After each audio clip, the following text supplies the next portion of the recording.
Cher Cancer, bonjour, vous regardez Jean-François sur Fabiola Voyance. Voici vos prévisions pour le mois de mars. Je réajuste mon col, je relève mon col comme d'habitude. Voilà. Alors ce mois de mars pour le Cancer, il est marqué par l'influence des planètes qui évoluent en Poisson. Je regarde mes petites fiches. On a le Soleil qui est en Poisson jusqu'au 20. Et puis on a aussi cette rétrogradation de Mercure jusqu'au 4 en tout début de mois, et Mercure qui va quitter le Poisson pour temporairement pour entrer en Verseau.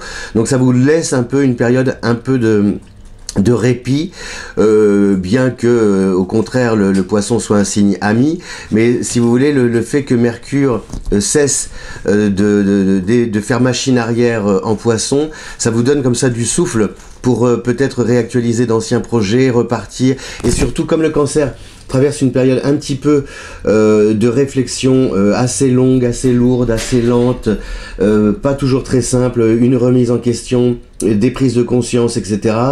À force de trop intellectualiser, si vous voulez, eh bien vous avez peut-être perdu pied, ne pas savoir comment agir et où aller. Et là, le fait que Mercure quitte le Poisson pour entrer en Verseau, ça vous permet comme ça ça libère quelque chose, ça allège la charge, et surtout ça vous encourage à agir davantage sur le terrain. Parce que comme vous êtes freiné par l'affluence des planètes en Capricorne, votre signe opposé, notamment Jupiter, Saturne, Pluton, et Saturne va aussi quitter le Capricorne au mois de mars, donc cet éloignement de deux planètes, à savoir Mercure qui va quitter le Poisson pour entrer en Verseau en début de mois, et Saturne qui va quitter le Capricorne pour entrer aussi en Verseau en fin de mois, vers le 23. Donc tout ça, ça redonne de l'élan à votre destin, et vous allez peut-être, si vous pensiez vous être essoufflé, vous allez de nouveau taper du pied, rebondir. Alors attention, prudence, n'allez pas trop vite, parce que vous savez qu'avec Saturne, en plus on a aussi, je regarde Mars qui est en Capricorne, votre signe opposé jusqu'au 30, donc c'est vraiment, ok, vous allez sur le terrain, ok, vous vous donnez les moyens, ok, vous agissez, mais il faut quand même peut-être avancer à pas de souris, et surtout en veillant à structurer vos initiatives et vos démarches. Il faut vraiment que tout soit bien méthodique, bien orchestré, pour ne pas retourner à la case départ, pour ne pas aussi avoir de soucis matériels ou financiers difficiles à résoudre. Donc voilà, il faut, ok, ça va mieux, la confiance est là, vous rebondissez. Donc quand on rebondit, souvent on se dit ça y est, je repars à fond et tout. Bah non. Il ne faut pas repartir à toute allure, parce que vous risquez de vous heurter comme ça à des oppositions, à des obstacles. Et quand le Cancer se heurte, se confronte à une épreuve, il le vit d'une manière un peu personnelle, il pense que c'est contre lui, il se demande ce qu'il a fait pour mériter ça. Et si vous allez dans ce sens-là, ça va vous dérouter et vous risquez de renoncer. Donc je vous l'ai dit depuis le début de l'année, d'éviter, de mettre de l'affectif dans tout ce que vous entreprenez. Au contraire, laissez l'affectif, tout l'affect de côté. Il faut vraiment agir presque sur catalogue, vous savez, d'une manière très cartésienne, très rationnelle, très organisée, et ça fonctionnera parce que ça évitera de vous retrouver submergé par les émotions. Il ne s'agit pas de mettre les émotions de côté ou alors de les enfouir, vous savez, de les colmater. C'est surtout de ne pas vous laisser, de ne pas être à la merci de vos émotions. Les maîtriser plus que les contrôler, voyez ?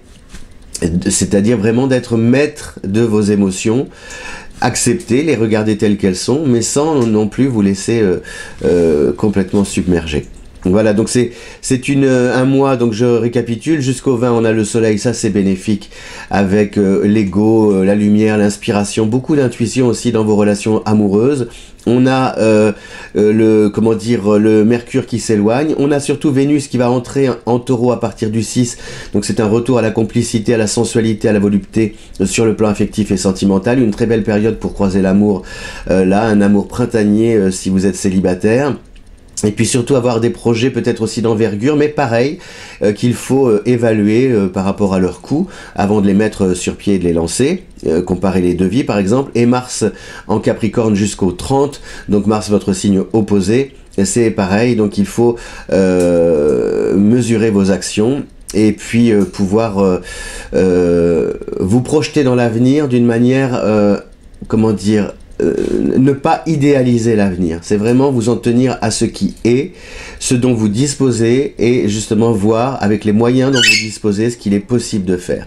Parce que si vous allez trop loin, même en amour, si vous spéculez un peu trop de plans sur la comète, vous risquez de tomber de haut.